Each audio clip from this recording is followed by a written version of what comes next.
ശ്രീ ഗണപതിക്ക് നമ അഭിഘ്നമസ്തു. നക്ഷത്രജാലത്തിലേക്ക് പ്രിയപ്പെട്ടവരെ സ്വാഗതം ചെയ്യുന്നു. വൃശ്ചിക മാസത്തിലെ നക്ഷത്രഫലങ്ങളാണ് പറഞ്ഞുകൊണ്ടിരിക്കുന്നത്. ഇന്ന് നമുക്ക് കർക്കിടകൂറുകാരുടെ ഒരു ഇത് നോക്കാം. പുണർതം, പൂയം, ആയില്യം. കർക്കിടകൂറുകാരായ 4 കാര്യം ഇവരുടെ കാര്യങ്ങളാണെന്ന് പറയുന്നത്. അതിന് മുന്നേ ഒരു കാര്യം പറഞ്ഞുകൊള്ളട്ടെ. ആദ്യമായിട്ട് ചാനൽ കാണുന്നവരുണ്ടെങ്കിൽ ഒന്ന് സബ്സ്ക്രൈബ് ചെയ്യുക. അടുത്തുള്ള ബെല്ലിൻ്റെ ഒരു ചിഹ്നമുണ്ടാകും, അതൊന്ന് ടച്ച് ചെയ്ത് ഓൾ എന്നുള്ളൊരു വിഭാഗം ഒന്ന് ടച്ച് ചെയ്ത് വെച്ചാൽ പുതിയ പുതിയ വീഡിയോസൊക്കെ നിങ്ങൾക്ക് ലഭിക്കും.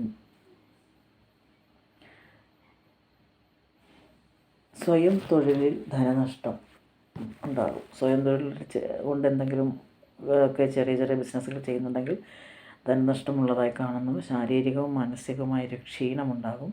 ഉദ്ദിഷ്ട കാര്യങ്ങളിൽ വിജയം കാണില്ല. നമ്മൾ ഉദ്ദേശിക്കുന്ന കാര്യങ്ങളിൽ ചിലപ്പോൾ വിജയം കണ്ടെന്ന് വരില്ല. സമയത്ത് ബന്ധുഗുണം ലഭിച്ചെന്നും വരില്ല. വേണ്ട സമയത്ത് നമ്മൾ ബന്ധുക്കളെ കൊണ്ട് നമുക്ക് ഗുണങ്ങൾ ചിലപ്പോൾ ഉണ്ടായില്ലെന്ന് വരാം. സുഹൃത്തുക്കൾക്കായി പണം മുടക്കും. സുഹൃത്തുക്കൾക്ക് വേണ്ടി എന്ത് ചെയ്യാനും പണം മുടക്കും എന്നുള്ളതാണ്. മംഗളകർമ്മങ്ങളിൽ സംബന്ധിക്കുമ്പോൾ യാത്രകൾ വേണ്ടി വരും. അതായത് നല്ല കാര്യങ്ങൾ സംബന്ധിക്കുന്നതിന് യാത്രകൾ പോകേണ്ടതായിട്ട് വരും.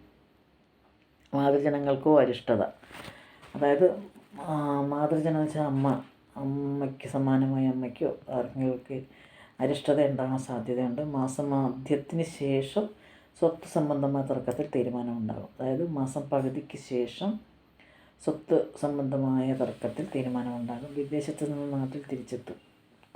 ഇങ്ങോട്ട് വരാനിരിക്കുന്നവരുണ്ടെങ്കിൽ നാട്ടിലെത്തും. ബന്ധുക്കൾ തമ്മിൽ നിലനിന്നിരുന്ന ഭിന്നത ശമിക്കും. അതായത് ബന്ധുക്കളുമായിട്ട് നിന്നിരുന്ന ഒരു ശത്രുത, അഭിപ്രായ ഭിന്നത അത് മാറിക്കിട്ടും. ദാമ്പത്യപരമായ പ്രശ്നങ്ങൾ ഒഴിവാകും.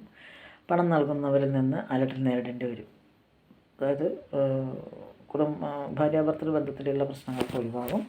പണം നൽകാനുള്ളവരിൽ നിന്ന് അത് അലട്ടൽ നേരിടും. കൊടുക്കുന്നതിന് വേണ്ടി അവർ പണം ഇങ്ങനെ ചോദിച്ചുകൊണ്ടേയിരിക്കും.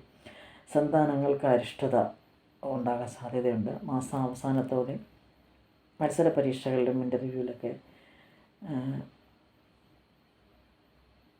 നല്ലൊരിതാണ് കാണുന്നത്, വിജയിക്കുന്നതായിട്ടാണ് കാണുന്നത്. വിദേശയാത്രയ്ക്കുള്ള ശ്രമം ഒക്കെ നടത്തുന്നതൊക്കെ വിജയിക്കും. മുടങ്ങിക്കിടന്നിരുന്ന ഗൃഹനിർമ്മാണം പുനരാരംഭിക്കും. അപ്പോൾ മാസം അവസാനത്തോടെ ഇൻ്റർവ്യൂവിൽ പങ്കെടുത്താലും മത്സര പരീക്ഷകളും വിദേശയാത്രയ്ക്കുള്ള ശ്രമം എന്നിവയ്ക്കലൊക്കെ വിജയം കൈവരിക്കുന്നതായിട്ടാണ് കാണുന്നത്. വിദേശ പഠനത്തിനും ഒക്കെയുള്ളൊരു സാധ്യത കാണുന്നു. ദോഷശമനത്തിനും ഗുണവർദ്ധനവിനുമായി ശിവഭജനം നടത്തുന്നതായിരിക്കും. തിങ്കളാഴ്ചകളിൽ ശിവങ്കൽ കൂവളമാല ചാർത്തിച്ച് മലർ നിവേദ്യം നടത്തുന്നത് നന്നായിരിക്കും. അതായത് ശിവൻ്റെ ഇഷ്ട ഒരു വഴിപാടല്ലേ കൂവളമാല. അത് തിങ്കളാഴ്ച ദിവസങ്ങളിൽ അതൊന്ന് ചാർത്തിയിട്ട് മലർ നിവേദിച്ചാൽ അതുകൊണ്ട് ഏറ്റവും നന്നായിരിക്കും. അപ്പോൾ പുതിയൊരു വീഡിയോയുമായി കാണാൻ എല്ലാവർക്കും നന്ദി, നമസ്കാരം.